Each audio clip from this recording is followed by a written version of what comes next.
How much faith do you have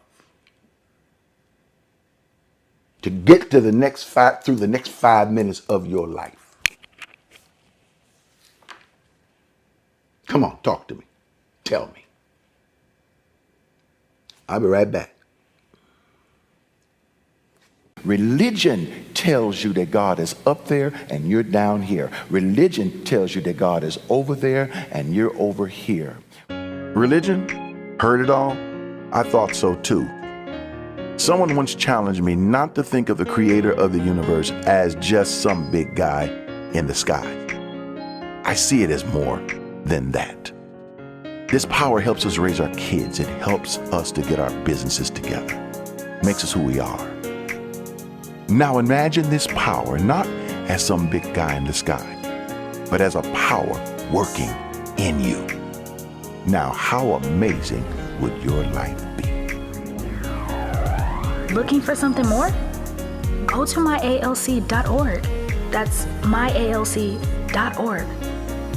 The Abundant Life Center for dynamic living through spiritual growth. I'm Ed Montgomery. Looking for more? Hello, I'm Ed Montgomery. Welcome to, this is a series, it's new.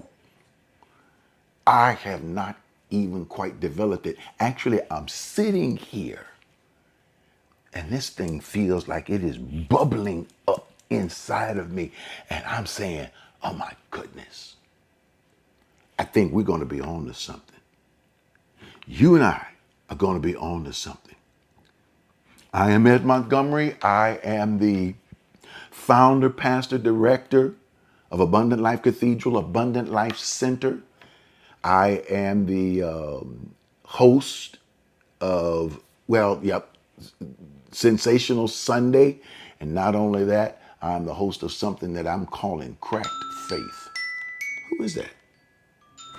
This is, y'all in the middle of my show. Who is that? I wonder who that is. Okay, I'll check him out. I'll call him back. Don't you hate it when people look at a phone or something and say, who is that? And you say, oh, I'll call him back. Makes you want to know who it is.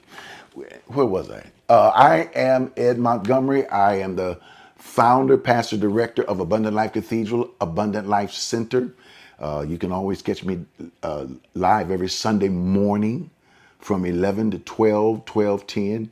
I promise you, make sure you get there on time. If you don't get there on time, service will be over. This is not I'm going to get to the church late so I can get past the singing and the announcements. We don't do that. That's not going to happen.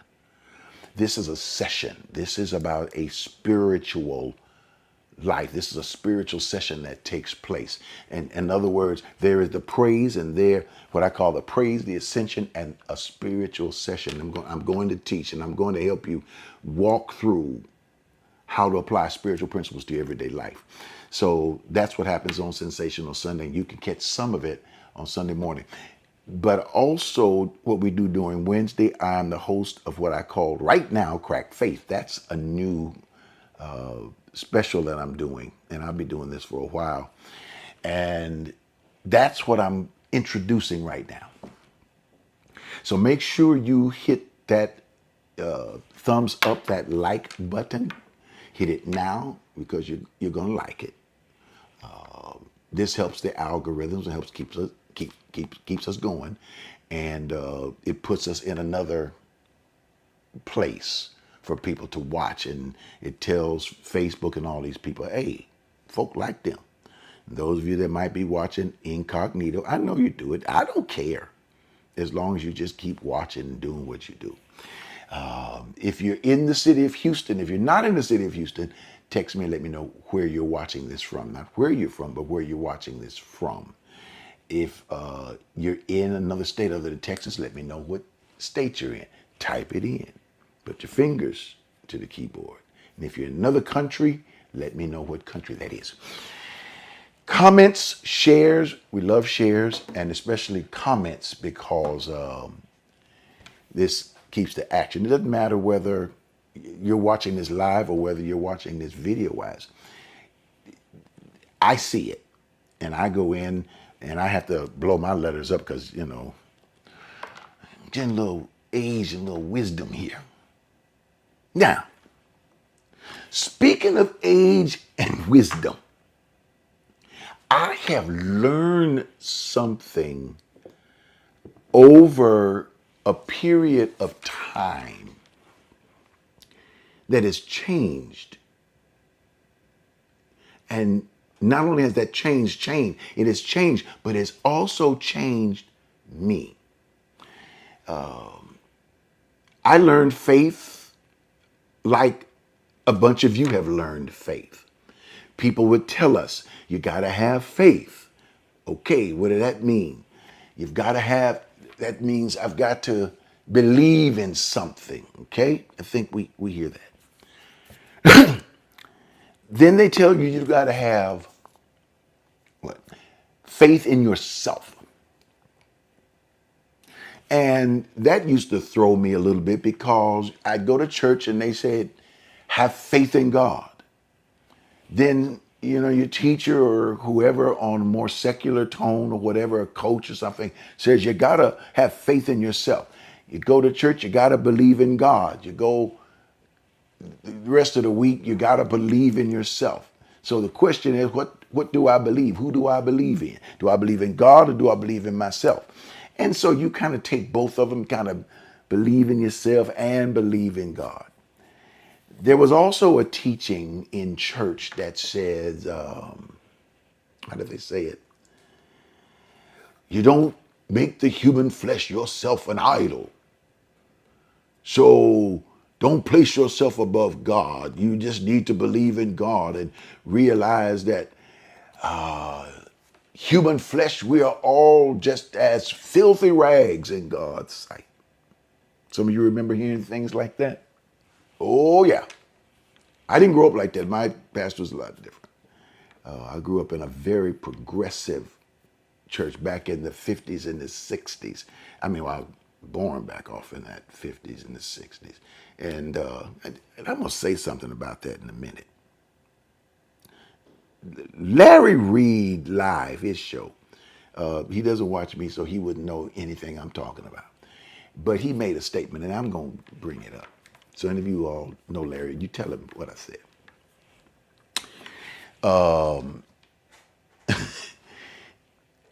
I learned from that era that we are not, they're telling us you're filthy rags in God's sight. You're nothing in God's sight. Don't believe, you can't believe in yourself because you're nothing. Believe, put your faith in God. And I understood that. But I said, but why can't you believe in some of the goodness that you have inside? Everybody is not a filthy rag. But as I grew up, of course, times change. Your consciousness changes. And then your ability to read the scripture changes. And you learn that the scripture does not say that you are a filthy rag. It says our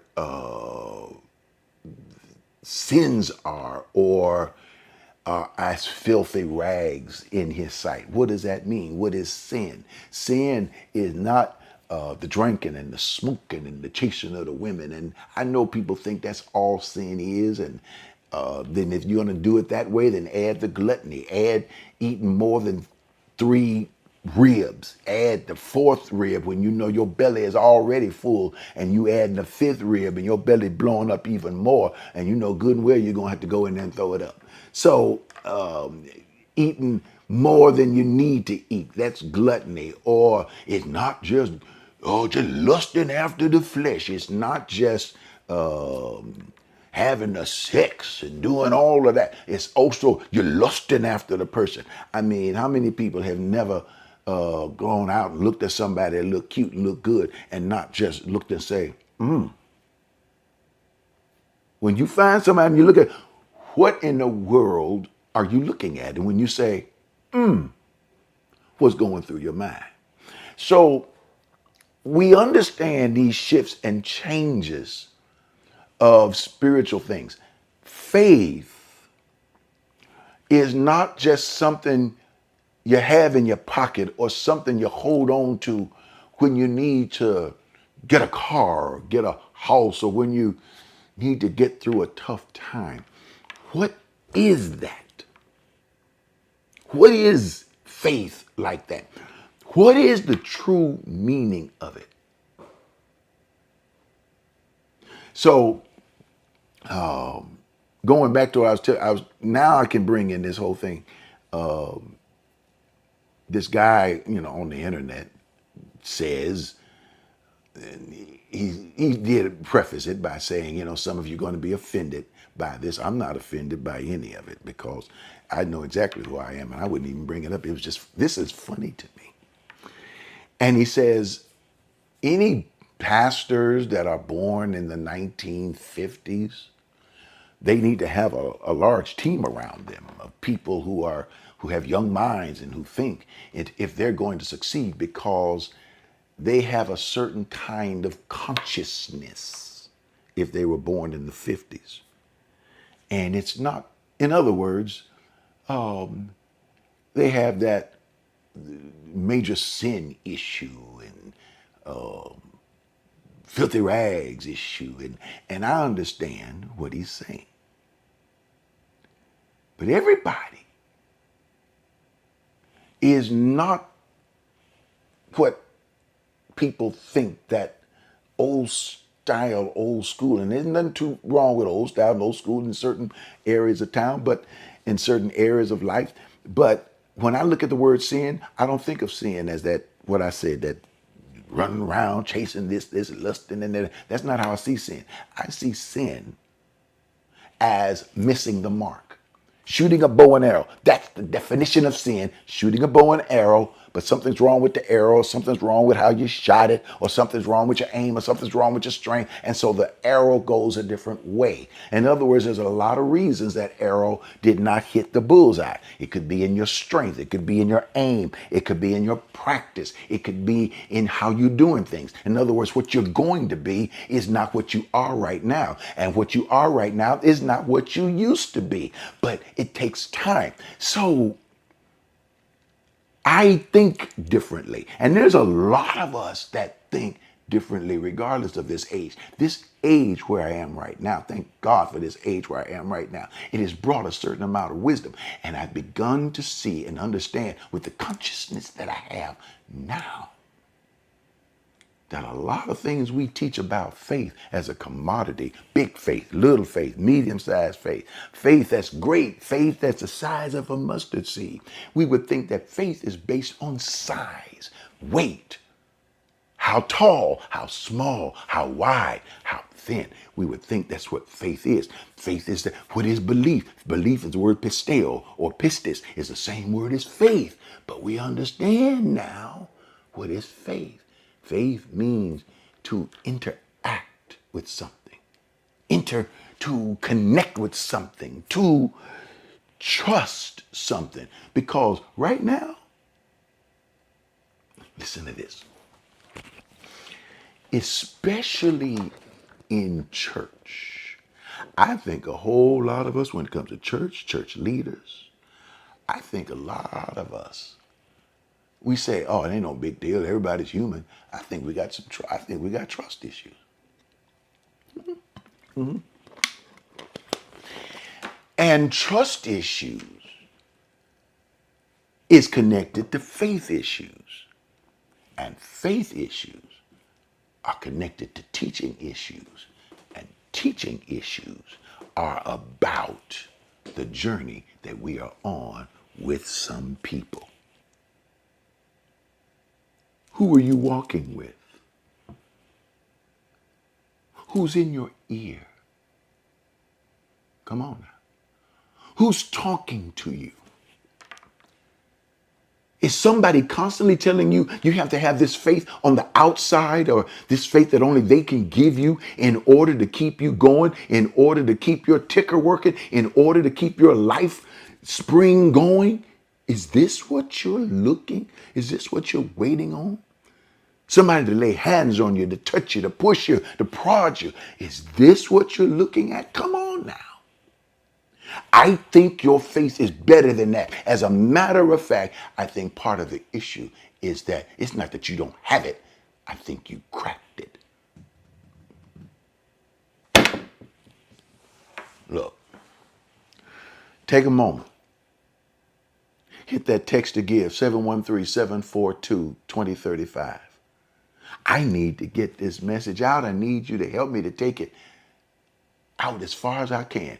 I believe we are standing on some shaky ground with elections and everything else. Church, spirituality, ministries, everything. We stand on some shaky ground. But you know what?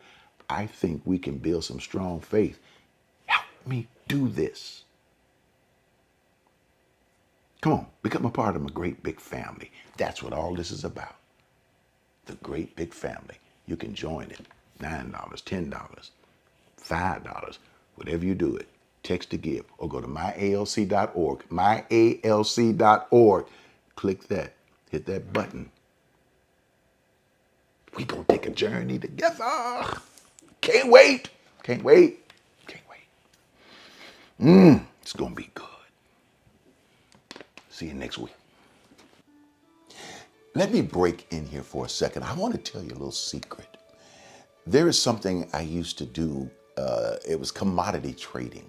And they used to have something on the list called winter wheat. I never knew what it was, never paid any attention to it because in my northern background, all I saw in the winter was hard ground snow. How could anything grow? Well, I learned different. I learned that winter wheat was something that was planted around the fall, around September, October. And when it was planted, they didn't just throw the seed out there on the ground. Of course, it would be too hard. But they drilled down into the earth and almost like planted them one by one. Now, when the snow came and the winter came, it would go dormant. But when the spring came, it would come up again. And they would harvest it around that time. Winter wheat. In other words, there are things in our lives that we plant in times when people think they won't grow. There's a number 9 that I believe symbolizes finality. It symbolizes harvest. It symbolizes the end of something like 1, 2, 3, 4, 5, 6, 7, 8, 9, and then 10, you start all over again. This is 2024. 2, 2, 4 equals 8. New beginnings. But watch this. You can plant during the new beginnings, but you can't eat the harvest until later. When you plant something, it takes time. Sometimes it's dormant. Sometimes there's a winter. Sometimes you feel like everything is shut down, just like the earth is shut down in the winter. But you know what? Spring is coming. A different kind of growth is about to take place. So what you thought was not going to happen is going to happen. It's a seed that you plant in the earth. The seed and the need. The need is in the seed, and the seed is in the need. So whatever it is that you need, and whatever needs you see around you, plant it. It might be $9.90. It might be, for those of you who have it, and people have it, it might be $90.90, or it might be $99.90, whatever. Put a 9 in that offering. It might just be $9. Whatever it is, take the time. Plant it now. You can call the number. You can text to give. People love it. 713-742-2035. That's 713-742-2035. Or you can go to myalc.org. I love myalc.org. It's safe. It's secure. And you can hit that donate button, smash it, crash it, hit it. Let it be known that you're there. And you will see how to do it. Look, there are a lot of needs around in this world. There's going to be a lot of issues coming up. It's going to look like everything is lying dormant. But remember, if you put your seed in the ground, It's already coming up while you're not thinking about it. In the wintertime, it's not the heat from the sun outside that will grow this seed. Guess what? It's going to be the warmth of the sun inside that will make this seed come to life. It's going to be a warmth, like warm oil inside of you. Give, you'll feel it, and it will make a difference not only in the lives of others, but also in your